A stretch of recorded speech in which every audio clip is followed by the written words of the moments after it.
Before we get underway with the induction ceremonies, our color guard is here to present the American flag. So at this time, if everyone would please stand.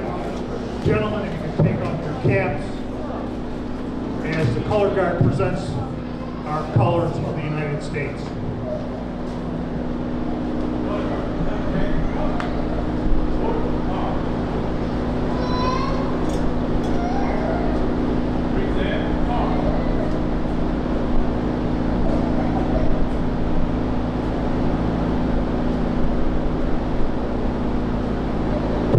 National anthem today is Alyssa Bryant. Oh, say, can you see by the dawn's early light what so proudly we hail at the twilight's last gleaming, whose broad stripes and bright stars through the perilous skies o'er the ramparts we watched were so gallantly streaming, and the rocket's red glare, the bombs bursting in air, gave proof through the night that our flag was still there. Oh, say does that star-spangled banner yet wave o'er the land of the free and the home of the brave.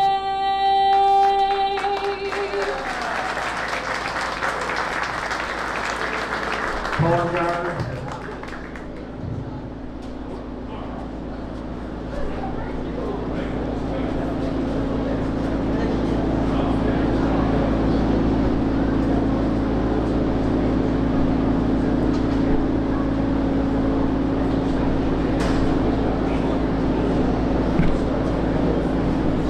Thank you, Melissa.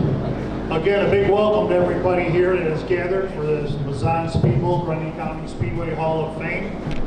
And before we get underway with our induction into our newest members of the Hall of Fame here, I turn the microphone over to Bob Richards. Bob?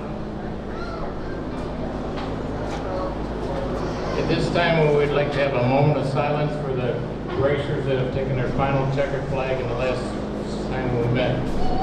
Those we've lost in the last year are Bob Doherty, Dennis Dorsey, Pat Finkel, Ed Hartman, Al Harris, Denny James, Dave Kramer, Tom Reffner, Ray Romite, Mark Schuck, Laura Schreffler, and Bernie Schreffler. Shall we pray? Our Heavenly Father, thank you for the opportunity to gather and to celebrate the induction of the new members into the Hall of Fame. We thank you for the safe arrival of everyone here today. We ask that you watch over us as we remember our former racing days at this track, with old friends and meet new fans who have supported us all these years. We also pray for the safety of the men and women who serve our country and strength for their families. May we have a safe trip home for all. In Jesus' name we pray, amen. At this time, I'd like to call Dee Tattersall up here.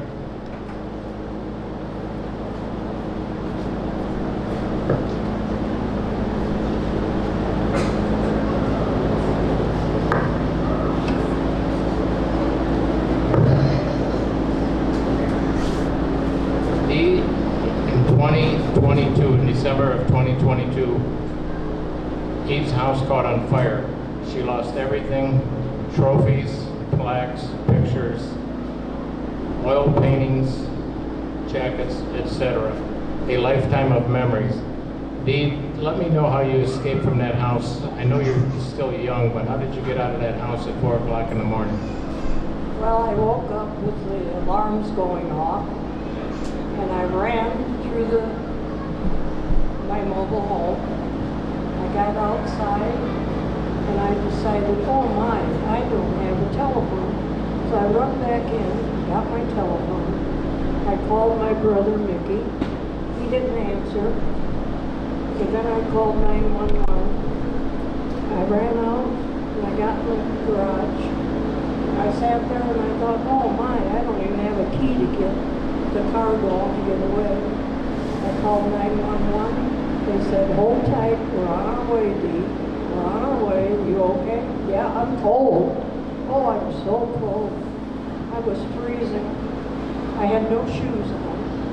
When I went back in to get my telephone, there was no floor left. And I thought, oh God. God lifted me up and took me across. I got to safety. The ambulance came, put me in the ambulance. They put warm blankets around me. Because all I could do was scream and cry as I seen all the flames go through of what I had for 70 years with my Bob. It was all gone. But I want to thank everyone that has donated, helped me cross that bridge. I'm here today, and Ron Kessler has provided me with all the pictures, and everyone that's in the crowd that knew that they donated, God bless you. And I'm sure that God will take care of you one day too. He was presented with a plaque in 2018 for appreciation for lifetime support and dedication to midget auto racing.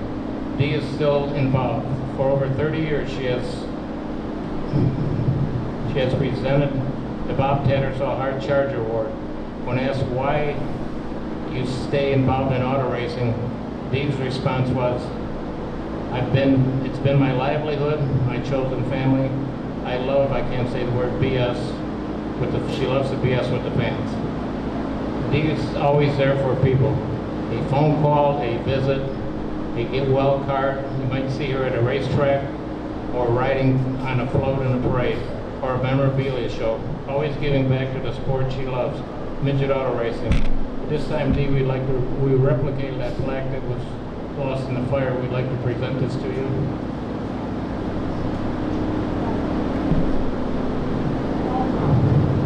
I'm just getting back everything that I've lost. No one knows how much I appreciate it all. And you are my racing family. God bless you. We're not done yet. Bob Tattersall, her renowned husband race driver, who was, in my opinion, was the best there ever was. He was inducted in the first ceremony in 2004. Inducted in the inaugural Hall of Fame, Grundy County Speedway Hall of Fame. Bob was probably the best driver to come out of this area and one of the best in the country. Winning championships in UARA, three-time UARA champion, USAC national champion in 1969, 63 career feature wins in USAC alone, 7-time world speed champion, Australia and New Zealand champion. Bob lost his battle with cancer October 27, 1971. Dee was very helpful in Bob's success, sometimes driving him to a race somewhere, being the nursemaid when he got injured, whatever it took to support his racing career. Today we're trying to recreate those memories that the house fire struck. We also have a plaque. We recreated Bob Tattersall's plaque from 2004, so we're on our way to recreating those memories that she had living in Streeter, Illinois. And so Dee, you got 2 plaques here for you today. Thanks, Bobby.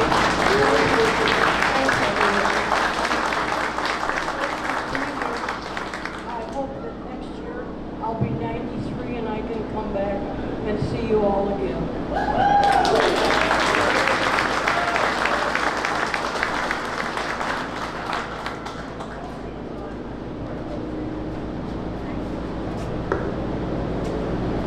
Thanks, Bob. Another special presentation today, Frank Welch, racer, track official, former president of the Grundy County Fair Board. But without Frank Welch, Grundy County Speedway would have never come about. He nurtured it for many, many, many years.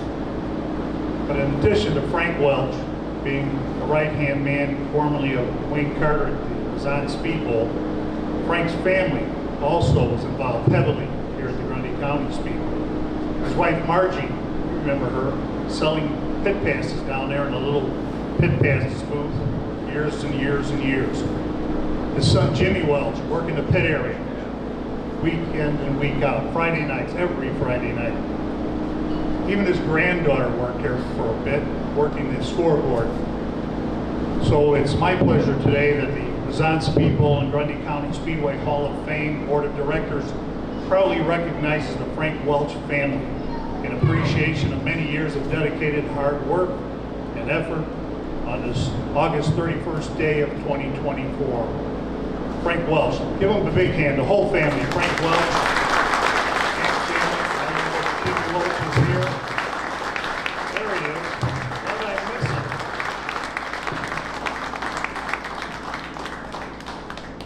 You don't look a day older than the last time I saw you, 20 years ago.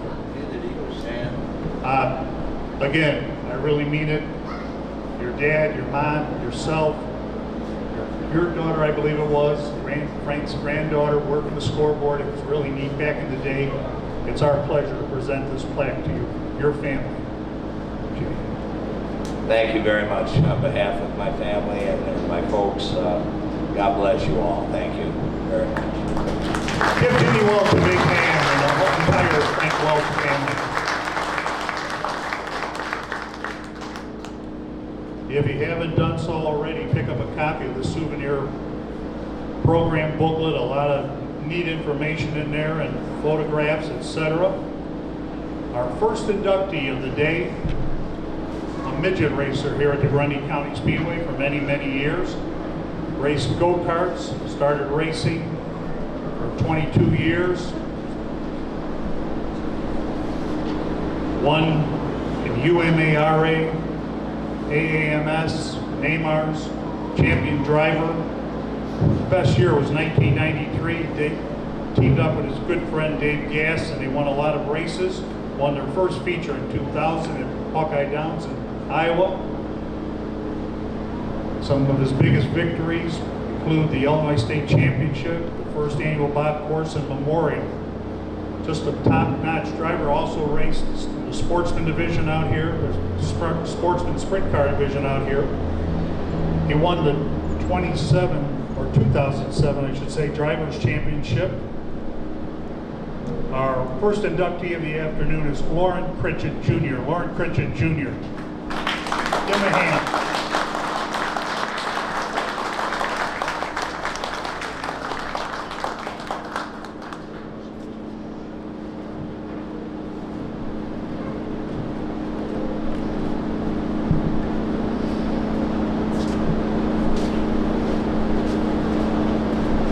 You're not going to get away here.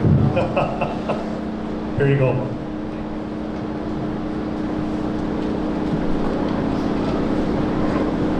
Thank you, Stan. When I received the phone call from Bill Holbert here a while back,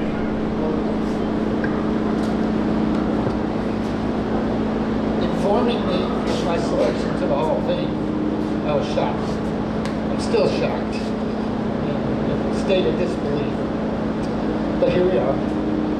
And I want to sincerely say thank you to all the Hall of Fame committee for this wonderful honor. I'm truly honored. I want to start by thanking my father for taking me and my brothers all around the Midwest. We chased USAC midgets and sprint cars all over the Midwest. We went to all great tracks.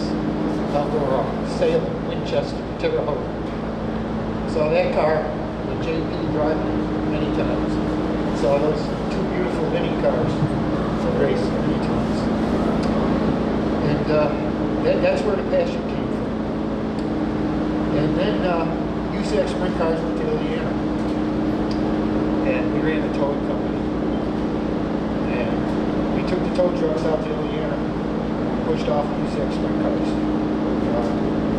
Actually, this guy, watch this guy kick their ass more than once. But I was a young kid, and I rode shotgun and push truck. And to watch those cars out there, that was it. I was hooked. And I knew then I wanted to ride a race car. So in my high school years, after 10 years of karting, my dad took us to Gilbert's for the first time. We had an old early 70s Ford Country Squire wagon, like wood green down the side, everybody's seen it. Kind of like National Lampoon's Vacation. But, we put one card on the roof, one in the back, and off to Gilbert's. That's where it started. And after about 10 years of karting, I ran everything from, we started with Briggs and Strap. I got out of it, was running a 125cc supercar, which that thing was a blast. Every time you grab a gear, it'd kick you in the ass. That was fun. But after 10 years of running karts, I finally saved up enough money and courage and balls to go midget racing. And like a lot of other people around here, I went to Glen Ollendorf, bought my first car, a used chassis. It had earlier belonged to Bob Myers, his rookie car. It was an 82 stamp. And Glen had an old Volkswagen engine belonged to Danny Penn's. I thought, well, that's good enough for me. And I walked out of there with the chassis, the motor, boxes of parts. And it took me damn near a year, but we got it all together. In August of 1990, I came out here for the first time. And it happened to be Lockhart Memorial. And that was when they still ran at 69 laps, 69 green laps. And lo and behold, I made the feature. And at the end of it, I wound up 5th. I thought, wow. And I went to the payoff window at the end of the race. And the late, great Aaron Willis. And Don, they counted out $350 cash instead of an account. I thought, wow, this is pretty cool. And to this day, that was my largest payday in midget racing. But anyhow, I would have never thought I'd be racing 22 more years out here, but I did.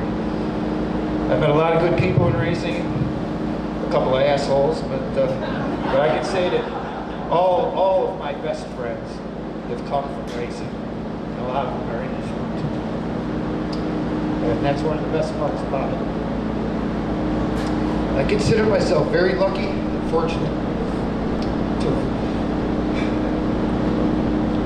have lived my dreams and gone racing half of my life. Only those of us who have strapped into a midget and actually gone out there and done it can tell you there's nothing like it. There's nothing like it. It's like a drug. Once you do it, you want more. And you chase that checkered flag. And once you see that checkered flag, you want another one. And, that's one of the best parts about it. I've experienced everything in this sport. I've had a lot of good nights and bad nights. Had some good race cars, destroyed some race cars. I've been upside down and I've been in victory lane. I loved every bit of it. But I'll tell you, victory lane is a lot more fun. I want to thank my wife Leslie for all her sacrifices over the years, me not being home, and putting up with me, and always working on a race car. I have to thank my brothers, Darren, Glenn, and Lamont. They also share a passion for this sport and have always helped me when I need it. I got to thank my longtime friend, car owner, Dave Gass. We had a lot of fun together. He always gave me a good, fast race car. And that was the most successful part of my career is when we teamed up. We won a handful of races and championship out here. And those were some of the best days of my life. Lastly, I need to thank my team of doctors and nurses from Northwestern Medicine.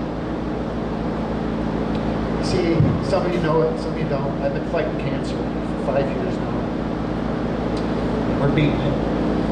And thanks to their efforts, I'm even able to stand here today and accept this honor. I'm truly blessed, truly humbled. Thank you all. Well, Christmas to you, everyone. Put your hand.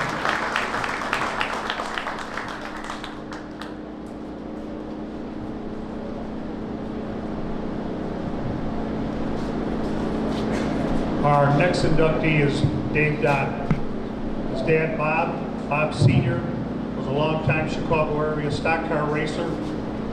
His older brother, Bobby, competed in stock car competition in these parts, down south. Is currently a NASCAR Xfinity car owner. Dave Dodd racers, race all kinds of divisions, all kinds of cars, from enduro cars to super late models. But it's more than driving. He really loves to work on the cars, whether it's a late model car, an enduro car, a hobby stock, street stock. He's probably helped 300 plus drivers over the years. He's helped 100 or so drivers win track championships at different tracks in the area. He's just a racer. He grew up in it. I remember David Dodd when he was about that tall, coming with his dad and older brother to Ileana. It's in his blood. What else can you say? So, our next inductee, proud to induct Dave Dodd into the Mazon Grundy County Hall of Fame. Dave Dodd.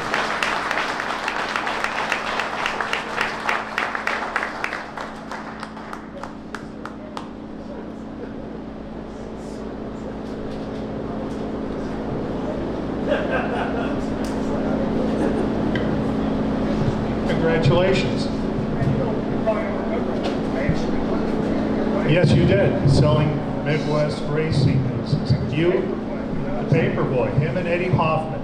I still owe you something. I'll get to you after this.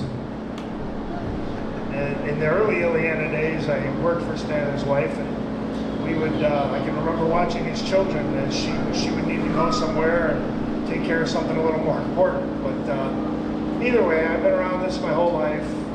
My daughter wrote a great speech. I'm not going to use it, sorry. I've been around this my whole life. My dad followed in my dad's footsteps. I tried driving. A lot of people told me I wasn't so good at that, so I walked away from that and decided to build cars, help people that just, genuinely needed help. It wasn't necessarily that they couldn't do it on their own. I just felt like if I gave them that little nudge, I could help them do a little better than they had originally done.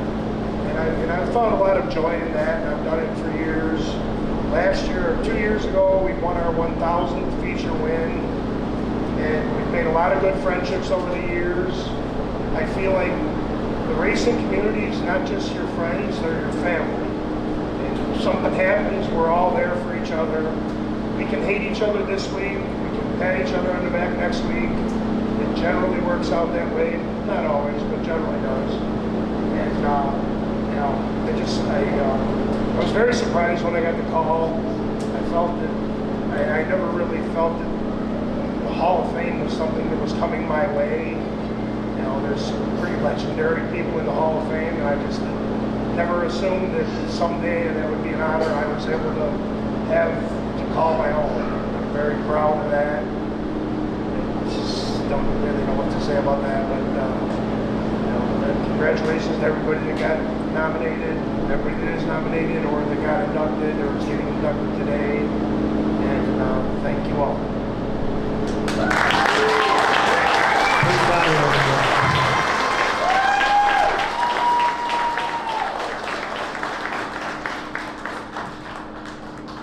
These do make good fans, don't they? It's nice. Don't forget, grab one up over there at the Hall of Fame table before you leave today. Our next inductee is Ted Musgrave, the Musgrave name. His dad, Elmer Musgrave, longtime competitor on tracks up in northern Illinois and southern Wisconsin. His older brother, Tom, two-time track champion, late model champion here at the Grundy County Speedway. Started his racing career in 1974 at the old Waukegan Speedway under the guidance of his dad, Elmer. 1975, he was here for the first Wayne Carter Classic. But what happens? Dick Trickle blows an engine during practice, and he takes over the Ted Musgrave number 71. Moving forward, the family relocated to Wisconsin. You know Wisconsin, a lot of racetracks, a lot of great drivers from there. Ted Musgrave starts to become one.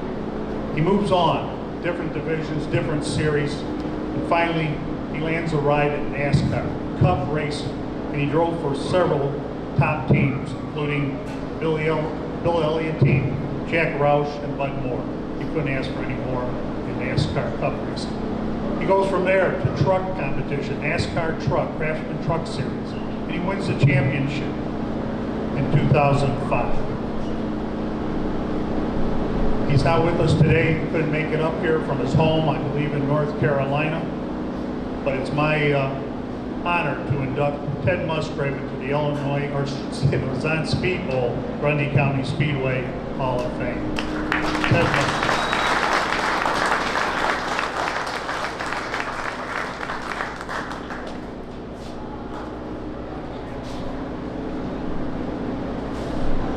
Our next inductee is the late Jimmy Knight.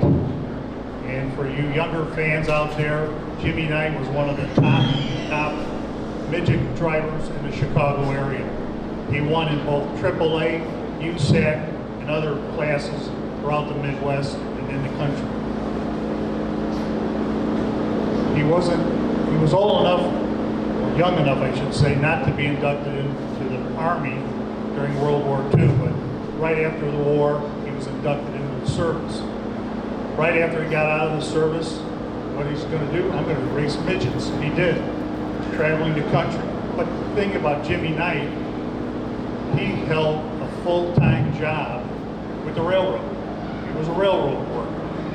But his son will tell you, he'd come home, load the car on the trailer, and off he'd go. And he was successful.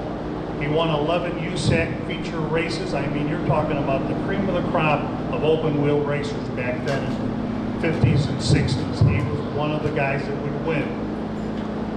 He won in AAA. He won indoors at Fort Wayne, Indiana. He won one of the feature races at the Tangerine Tournament Invitation. He won 4 of those USAC features, came at the old O'Hare Stadium in Schiller Park, Illinois, right in the the shadows of O'Hare Airport. In 1967, he went to California for the first time to race the midgets, the USAC midgets. Got into an accident, flipped, pinned in the car caught fire, and he was burned severely. It was a 50-lapper at San Gabriel Valley Speedway. He was on the road to skin grafts, etc. But unfortunately, he passed away on May 11th, 1967, after battling those injuries. It's my honor today to induct Jimmy Knight into the Hall of Fame and to accept the award is his son, Jim. There's one other interesting thing about Jimmy Knight. His real name is Jim Randerson, but he didn't want the railroad to know too much about that. So he raced under the name of Jimmy Knight. Jim Randerson.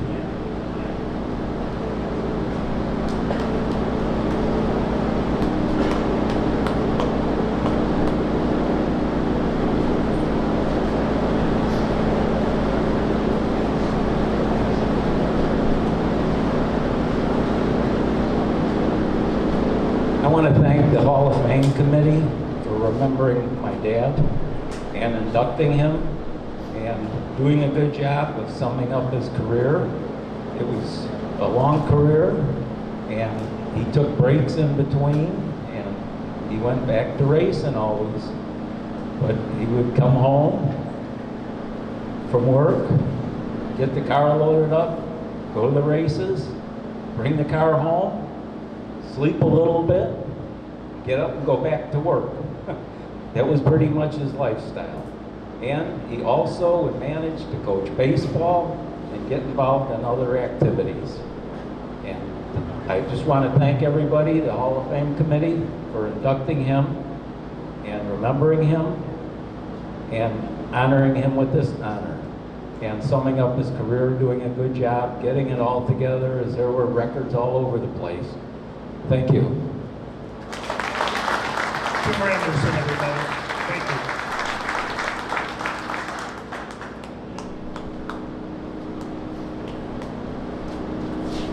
you. Our next inductee is Mike Adams. As a youngster, Mike Adams wanted to be a race car driver, a midget driver. He loved watching his favorites, Bob Tattersall, Tony Benthausen, those type of guys, front runners.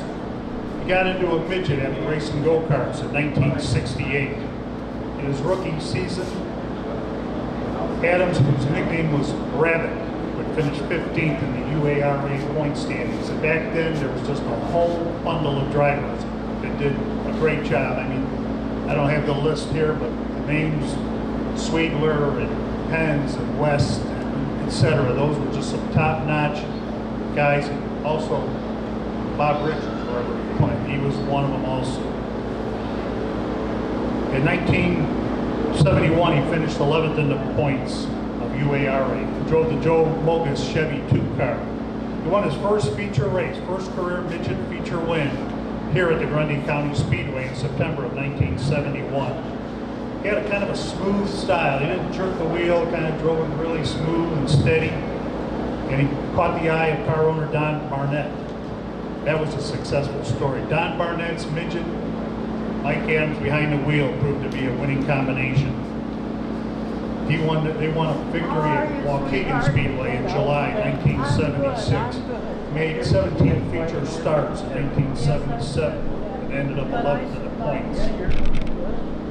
Having some health issues, ALS, started to take Mike down a little bit as he had retired from racing, but his son, Mike Adams Jr., got behind the wheel and started racing. And Mike Sr. was fortunate to see Mike Adams Jr. race several times in competition. Sadly, Mike Adams passed away in 2006 at the age of 62.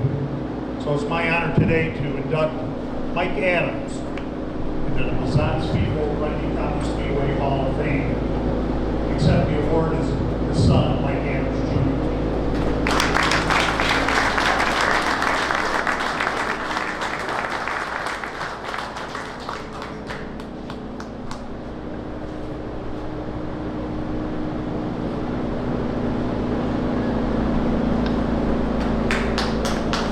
Mike Adams Jr., everybody, give him a hand. Thank you, everyone. Years ago, my father said, if I could count on my single hand the number of good friends I have in my life, I've lived a successful life. As I look around this room, folks in this room who saw him race and were part of my life as the racing family are here. And wherever he's listening today, wherever he may be, I hope he hears and feels the love that has been brought to us today and brought to us here through all the racing family and the people that have cared through us throughout the years. So it's with my deepest admiration and humility that I thank all the members of the Hall of Fame committee, Stan Kolowinski, Mr. Glenn Myers, Jimmy Anderson for helping out bringing things together.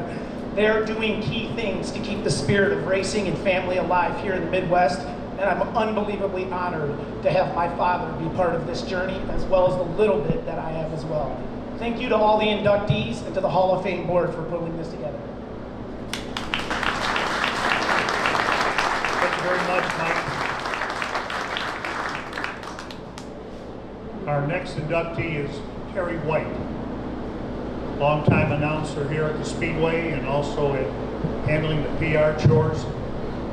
His mom told me he was probably 8 months old when he saw his first race down in Fairbury, Illinois. Terry White's dad, Marvin, was a big race car guy. I mean, he was a driver, a car owner, an engine builder down in Mazon and other tracks south of here. But all in all, Terry White was a race fan. He's gone to like 250 plus different tracks over the years. And still counting. Hopes to make a few more here in the next several years. He also did some lettering work here on stock cars and other trucks, etc. in the Grundy, Morris-Elling area. He was working for a radio station. He got contacted by Frank Welch and John McCarnes. Hey Terry, how would you like to be the announcer at the Grundy County Speedway? Race fan? Oh, he's there. And he did it for many, many years here at Speedway. Every Friday night, welcoming the race fans to the Grundy County Speedway, the Friday night racing place.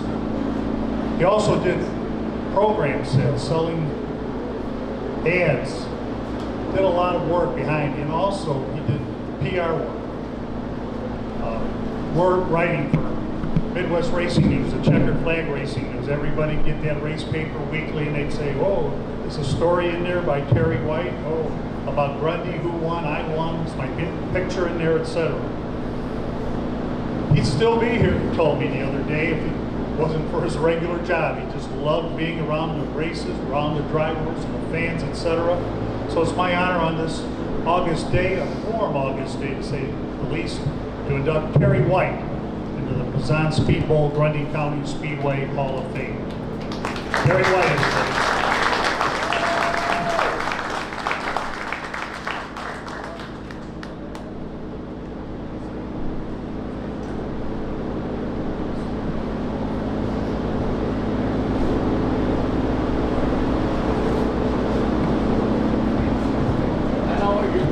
What am I thinking? I haven't seen you all in 40 years, and I haven't changed a bit. No, wait a minute. Who's this guy in the program? Yeah. Well, this is the microphone. This is the top of it. You talk through here, Terry, and it's all yours. It's a lot newer than the one I started on up there. It had a stand, and by the end of the night, you either had Popeye arms or you had to put it on a table. 66 steps up there, you remember? You had to count them on the way down because it was dark. If you're coming down in the dark, you go 48, 49, you should count it slower coming down. My dad, Marvin, is the reason that I followed race cars. I've seen races all over. All kinds of race cars. My favorite kind of race cars, people are shocked when they ask me, what's your favorite race car? It's an East Coast pavement modified. Unbelievable. And pretty, they were a ball. I just want to say thank you to the committee, my family, the Arnold Bunch. My pleasure to see you guys all here. I won't name you, there's too many. They all know how to do that. K3 is here, starting his second full year. K3 in street stock. He's going to be badass. K2 is here. I'm going to tell you, I sure miss K1. I wish he was here tonight. Thank you once again. My wife always says the same thing. Keep it short, numbnuts. Thank you very much. You don't know what this means. Thank you so much. Terry White, everyone.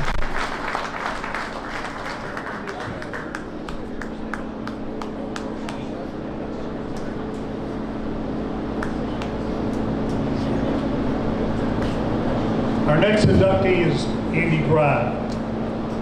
He got interested in racing way back when he was just a kid. His uncle owned a gas station in the Roseland neighborhood of Chicago, and he kept a couple of stock cars there, working on them, etc. And Andy got the bug, got bit. Went in the service, came out of the service, started working with Ed Kilpatrick's race team at Raceway Park in Blue Island. Did that for a number of years.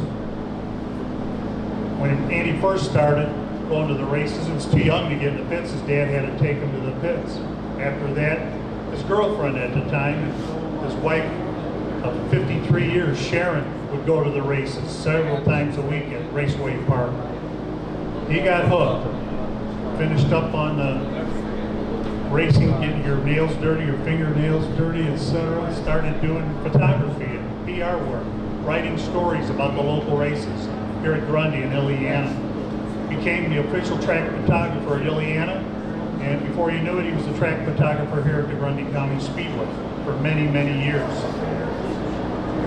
Part of his job here, though, was, besides taking photographs of the winners and the almost winners, he put together the yearly souvenir program book here at the Speedway and at Iliana. And he also wrote stories, articles, just like Terry Young did. And he never wanted it to say RTL, because if you sent your stories to the race papers and they received them too late, good old U.S. mail not handling it quick enough, it would come back with a shorter story to say RTL.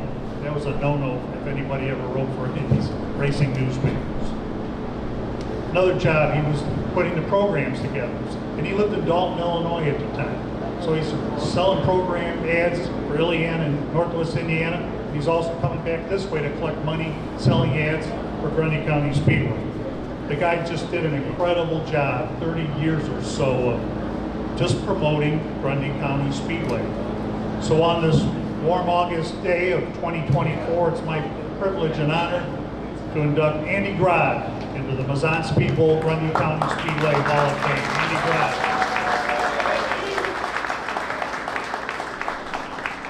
Andy reminded me earlier that he was the guy that told Frank Welch they should hire me to be the announcer. Thank you, Andy, for 10 years or so here.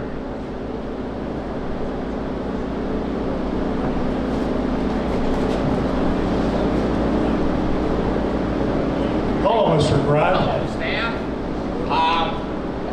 I was trying to find out how long of a speech I can make up here. See the guy waving back with the checker flag? He waves that, they're done. Okay. Or black flag. I've been slowly going over my notes that I took the first day I heard I was being inducted. And I think I've done it 3 or 4 times, reducing it each time, so I definitely don't have to bore anyone out there. So let me get started. First of all, I'd like to thank the Glenn Myers. Glenn was involved with collecting all my material so that we could get it in the program. The Grundy County Speedway and the Mazon Speedway has been around for what? This is the 20th anniversary of the Hall of Fame, and I'm glad that I was able to be inducted this particular year. Also, I'd like to congratulate all the other inductees, and I won't go through all the names, but everyone that's been inducted. I think that 10 years from now, 5 years from now, you'll realize how important this actually was as being inducted in this Hall of Fame. It's something that a lot of people never realized, yet 40 years from now, your name will still be floating around and your pictures will be up on the board that you were inducted in the Hall of Fame. So I'm quite proud of doing that. Next, I've been at the induction a couple of times before because I went with Frank Welch. Frank Welch, I worked with him for 30 years here at Grundy County Speedway. I was a PR guy and I was a track photographer and part-time announcer if they needed someone. Did the point standing, did the programs, did a lot of stuff. And so I came by and saw Frank get inducted first as a driver from the Mazon Speedway, and then as the track promoter at the track. And luckily, I'm here when the family of Frank Welch is now a member of the committee into the Hall of Fame. The entire Margie, every Friday night out in that dirty area with the cars pulling up, selling tickets for the pit area. Boy, that's devotion. Next, I'm also want to just mention the people that I brought myself here. My son, Andy Jr. Andy was the track photographer for many years out here, in addition to me, because it was too much for me to handle myself. So when he got old enough, he came into the infield with me. And his fiancee Leslie's here, and together they're quite a team. We also have my daughter here, which is Samantha Holland. She lives in Orlando. Samantha? Oh. Anastasia Holland. My granddaughter is Samantha. My other granddaughter is here, Ashley, and the Christian Peza. Emma is here. Emma is, she got her driver's permit. Everybody know that she drives now? All right. Let me get into the nuts and bolts of this thing real quick. I'm not going to bore you with what was written in the program, because you can read that yourself. All I remember is my first race was, my dad took me to a midget race in the amphitheater. Man, that was a long time ago. I must have been about 8 years old. Why we went, I have no idea who he knew, but he knew a lot of people. So we went there for some reason, and I really enjoyed it. But I left racing for a long time after that. And around 1960, working at my uncle's gas station at age 13 or 14, my cousin built some stock cars there. Richie Miller drove them, ran at Raceway 4 nights a week. So you got the bug. I did some work on the car, but I was 13, so I cleaned parts and went out and got parts and tightened the wheels on the car and stuff like that. 1965, I met a girl who became my wife for 54 years, 55 years. I'm not sure what it is. My wife tells, I wrote down 53. My wife said it was 55. So I'm going to take her word for it. Also that year, the year before I joined the Army, or I wasn't joined, I was drafted in the Army. Back then, there was a draft, so I didn't have a say-so.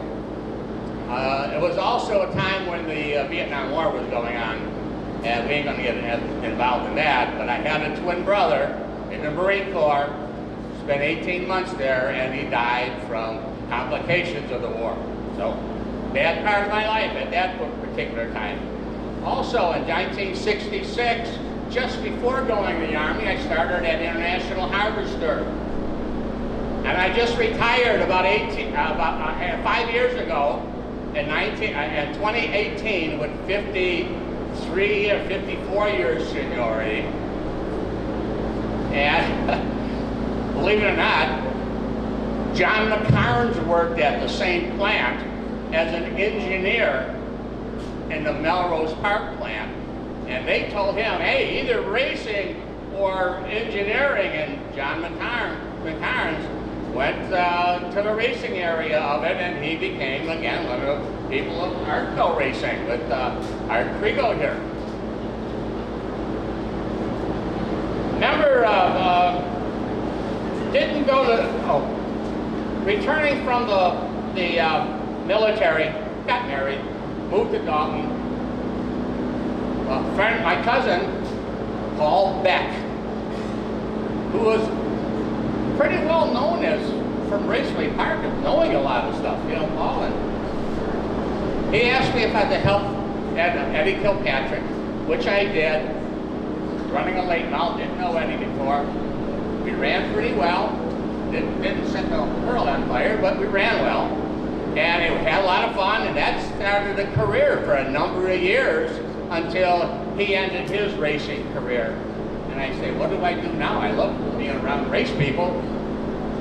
So I started shooting photography, black and white, at Grundy and Ileana, because I saw there was a need for photographs in the local newspapers or the racing papers, Raceway, Checkered Flag Racing News, Midwest Racing News.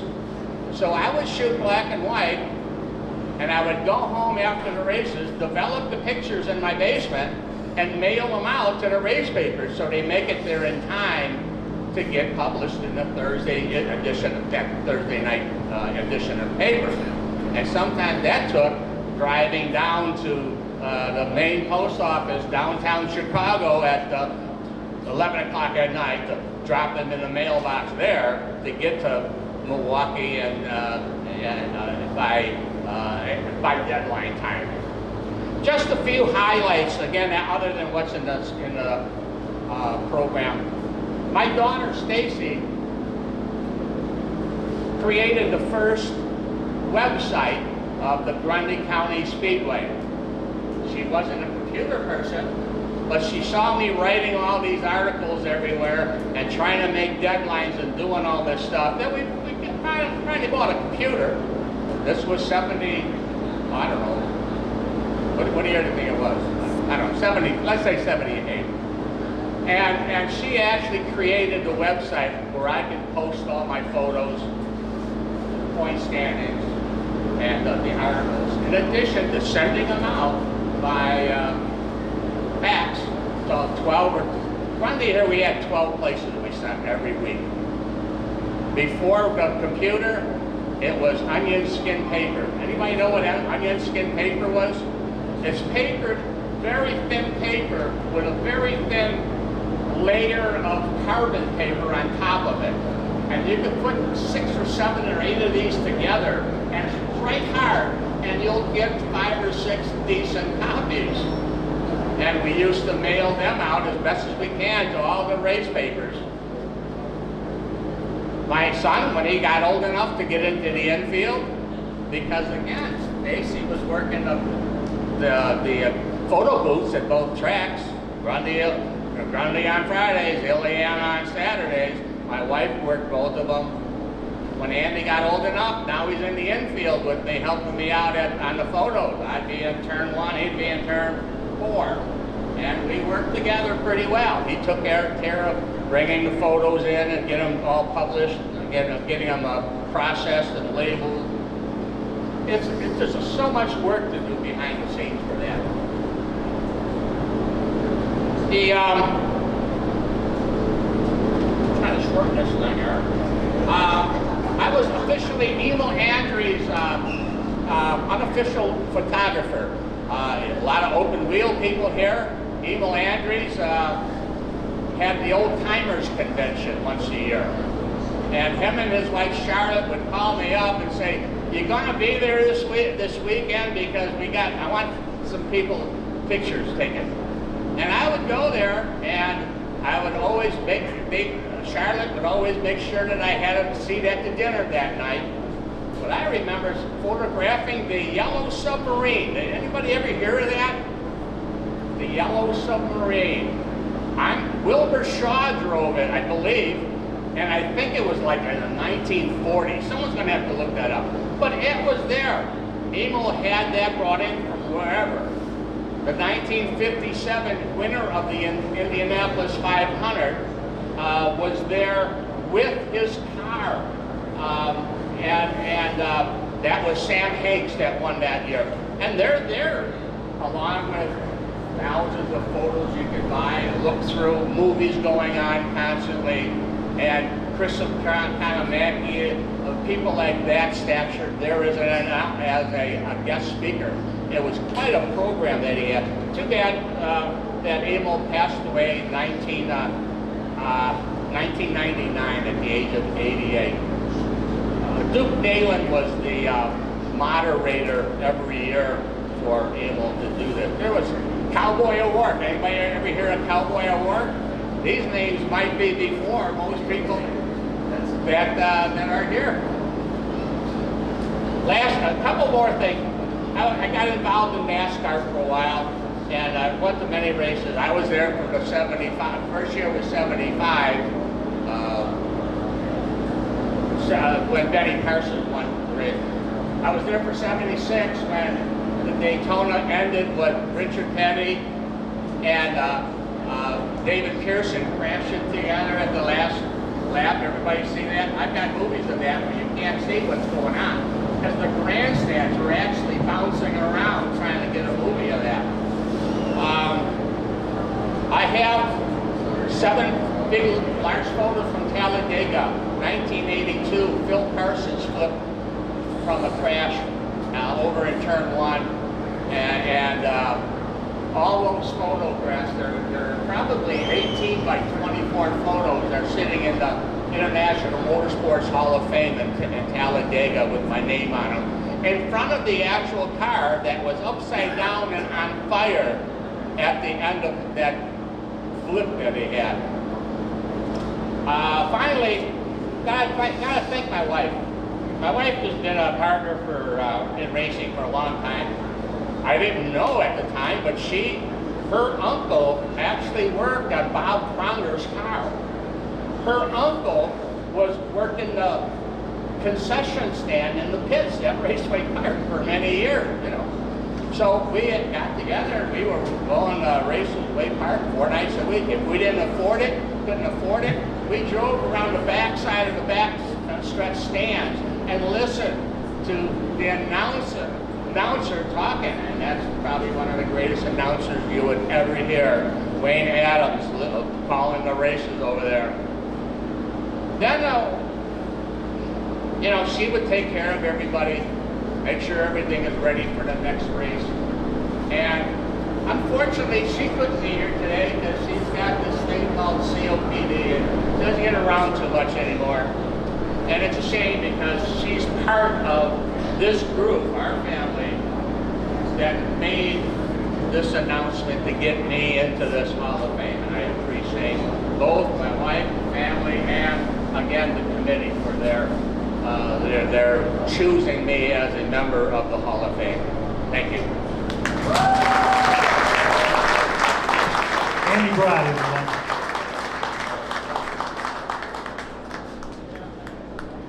Paperwork.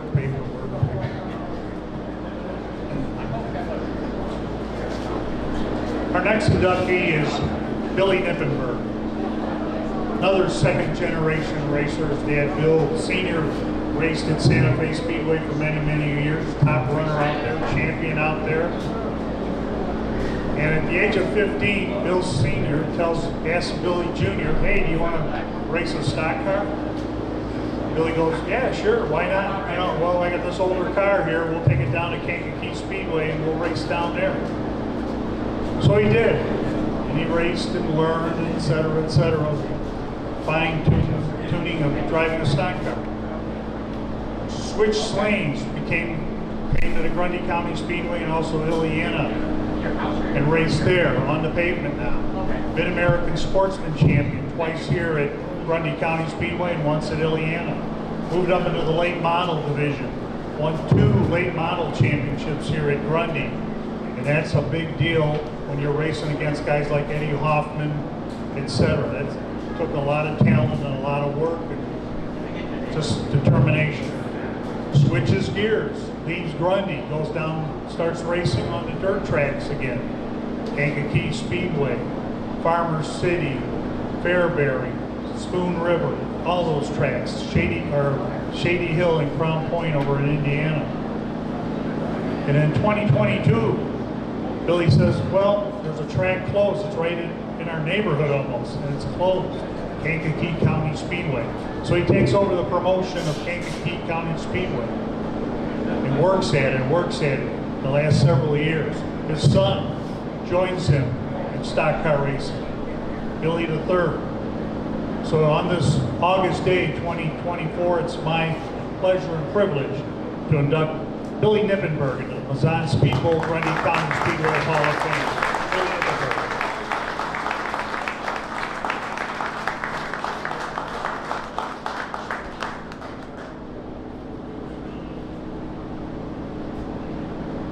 All right, well, I definitely got to keep it much shorter than Andy.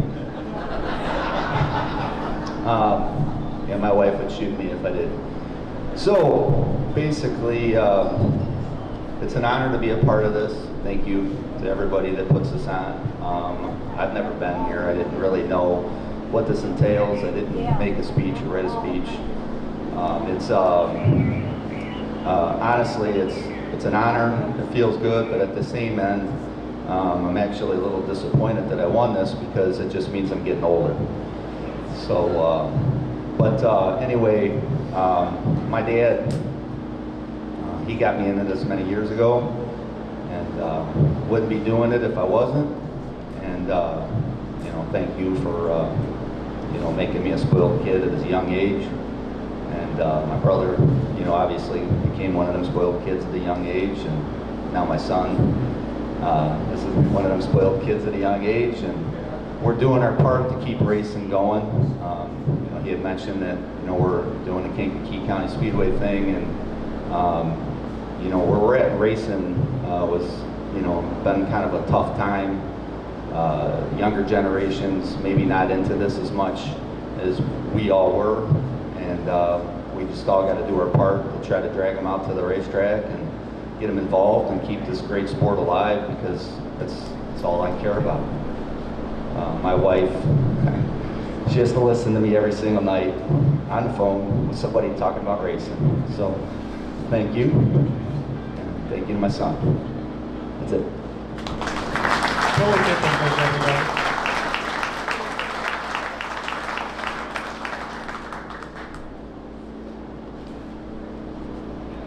Our next inductee is Art Frigo. Some of you might recognize the name, some of you might not, but probably everyone in this room remembers Artco Racing. Art Frigo came from New York, moved up into the northern Illinois area to run a business or two up there. He started going to the races at Waukegan Speedway. Met a driver by the name of Bob Roper. Well, Bob Roper worked for Art Frigo's company. Imagine that. Moving forward, he meets John McCarnes. John McCarnes, long time, Grundy County Speedway, Waukegan Speedway, PR man, announcer, etc. John loved racing. They started talking, and Bob Roper tells Art Frigo, you know, maybe you should lease a track. You could lease a track and put on a late model stock car special. And that intrigued Art Frigo. Started thinking about it. He was a numbers guy. He's a businessman. Let's get the pencil and paper out and see. Okay. So they come down here to the Grundy County Speedway and meet Frank Welch and Wayne Carter, who headed up Grundy in the early years, the early 70s. We're going to have a race. Okay. Money, situation, discussed, figured out. It's going to be in September. Okay. Well, you know, there's a whole bunch of local guys, Roper and Tom Musgrave, Ed Hoffman, and et cetera, et cetera. But we need probably to make this race special, we need some of those Wisconsin guys. You know, the ones you read about in Midwest Racing News or the Checkered Flag Racing News, specifically Dick Trickle. So they go up to Wisconsin International Raceway up there in Kaukauna, Wisconsin, and Art will tell you the story, I don't want to steal his thunder, but it's basically, hey, Dick, would you come to the races, Dick Trickle? Yeah, I'll be there. Yeah, that sounds like, what day is it? Okay. You know, talks to the other guys, Tom Revner, Dave Watson, and all them top-notch Wisconsin drivers. And it begins Artco Racing. Artco. Art Frigo. That's how they came up with the name. I worked for John McCarnes on the Artco circuit as a PR guy, and people would ask me, what does Artco mean? You know, is it American Racing Top G-O, I don't, you know, go. No, it's the gentleman's part of his name, Art Frigo. So on this August day of 2024, it's my privilege to induct Art Frigo into the Mazon Speedboat, Grundy County Speedway. Welcome, Art Frigo from the state of Florida.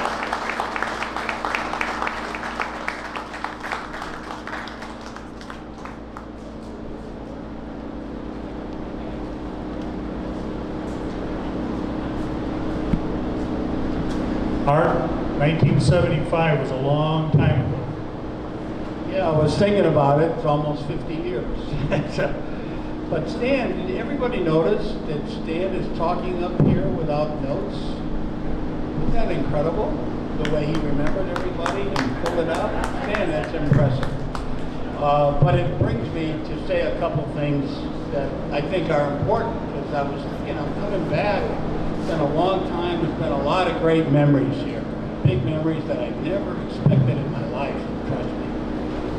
But the thing that I'm impressed right now is to see all of you continuing on racing and the community of racing. I know that sounds, well, you're probably saying, well, you would do that anyway. Well, I'm not so sure. This day and age, being a steward, carrying on things for future generations, and having all these photographs and memories and bringing people together is very important. And that's a really special thing that you've created. I know you're thinking about racing, but think about the community that you're developing. It's really wonderful to see in this day and age. People need that. On a couple things though, it's very fitting today that there are some names going around. Particularly one is Frank Welch, because without Frank had the settling mind. You know, when you got a fair board, and Wayne Carter was very helpful, but if you got him on a bad day, you know, you had a bad day. But Frank was very instrumental in paving the way to make all this happen. Another pivotal point, of course, was meeting John McCarnes and having Bob Roper as an employee, because I knew nothing about racing. I can tell you, though, I got very excited to watch the racing. It just, the adrenaline runs. There's nothing like the green flag and having everybody come around. I mean, it's one of the great moments in life, the excitement. But pivotal moment with John McCarnes, because he had great visions, really loved racing, was really important. The other guy you got to mention, though, is Stan. You know, Stan worked alongside John. And you know, when you get people in the press that love racing, and they carry it on, and they create the image, give recognition to the drivers, to the owners, that really carries on the racing. So we owe a lot to you, Stan. Secondly, I got to tell you, another pivotal moment was the first race here. And trying to figure out how are we going to get the Wisconsin guys. And you mentioned Elmer Musgrave. Well, Elmer was friendly with a lot of Wisconsin drivers, and I'll never forget that moment, because we were wondering, a lot was dependent upon Dick Trickle getting here. And Dick Trickle was a superstar nationwide. You know, he had the feature records, and he and Tom Refner, they dominated late model stock car racing in America. But anyway, Elmer goes to Dick Trickle after the race at Kekona, and he said, Dick, you know, Grundy's our track. We want you to come. Can you come to our race? Trickle replies, Elmer, of course, I'll be there. So we knew we had to start bringing the best drivers from Wisconsin here. On that first race, we got a surprise. Out of St. Louis, showed up an 18-year-old who turned out to be very committed to the Arco Series. His name was Rusty Wallace. Rusty was a terrific, outgoing guy, came to all the races. That was a great surprise. But over the winter, another pivotal moment occurred. John said, you know, Bobby Allison grew up on short tracks. You know, I wonder if he'd ever come to a race. So I called Bobby Allison wondering, you know, what I'm going to get, because at that time, there were two great racers in America, A.J. Foyt and Bobby Allison. They were it. Now I'm calling up Bobby Allison, wondering how he's going to react about coming to a track in Morris, Illinois that he knows nothing about. And when I talked to him, he said, you know, that sounds interesting if we could ever work it out. So then he says, I got a problem. What's the problem? Well, he said, the only racing day I got available is Mother's Day. And when I talked to John McCarnes, said, there's one rule in racing for promotion. Never, ever run a race on Mother's Day. Never. And I'm thinking about it, saying, wait a minute, but if it's a really special race, we got to do it. We took a lot of risks. But I'll never forget that day, because it rained all week. Friday night races at Grundy were canceled. That Sunday morning, the sun was shining, booming, and the people that were coming was beyond anything that we had ever imagined. Semi-trailers that were doing their trucking routes were on the CB talking about this huge race at Grundy County in Morris, Illinois. Before you know it, there were semis everywhere. They stopped driving, or everybody's coming to the race. The people were here were so many, we didn't know where to put them. They were all around the fences, everywhere. It was so exciting. And when Bobby flew over, he flew his own plane. He comes down with the plane, tips his wings, goes up there and comes. It was a very exciting day. By the way, he lost the door in the race. And as Stan said, we never found that door. We don't know who took it. But Bobby was very gracious.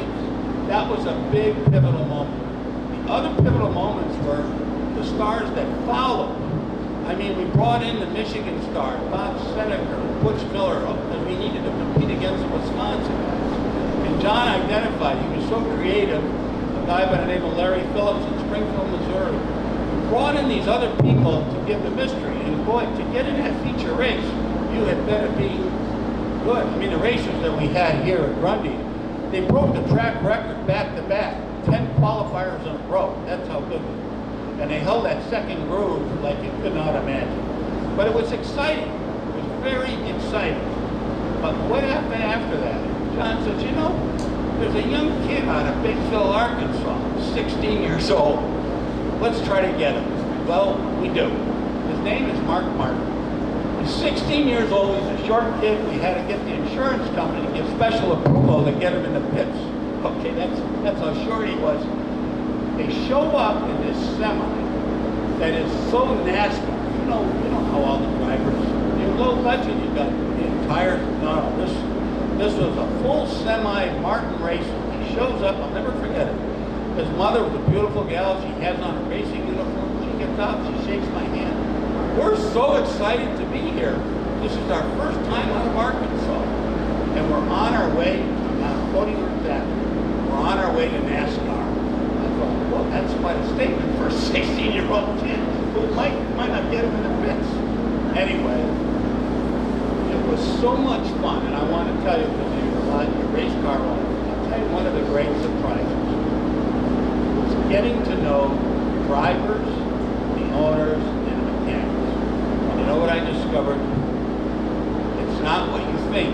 You think, oh, these are a bunch of, gearheads. People on, stock car racing, I'm not trying to patronize you. Very smart engineers, a lot about engines, a lot about suspension. They are doing their homework. That brain is working. In fact, when we ran the races, we had to get, that's the days of nitrous oxide and all the games that were being played. We had to figure out how to be smarter with it, because we know how smart they are. But the fun racing community surprised me the most. The community, the camaraderie, the way people got along was very exciting. And the high point in the end, there were several. Alan Kowicki became the first local guy, Arco driver, to get the NASCAR title, an independent guy on his own. That had never happened today, but he did it.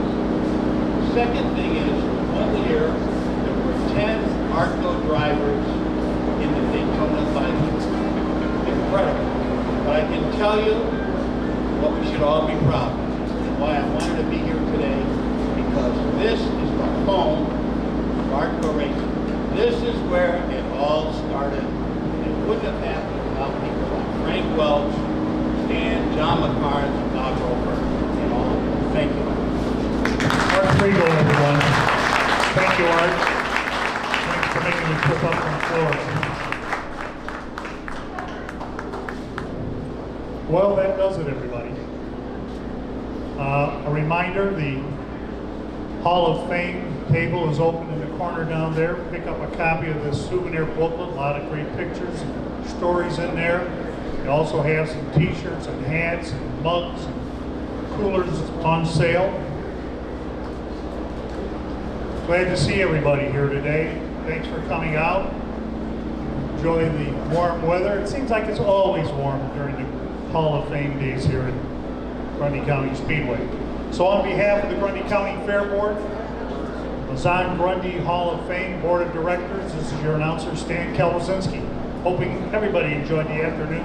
We'll see you later next year, right here, Grundy County Speedway.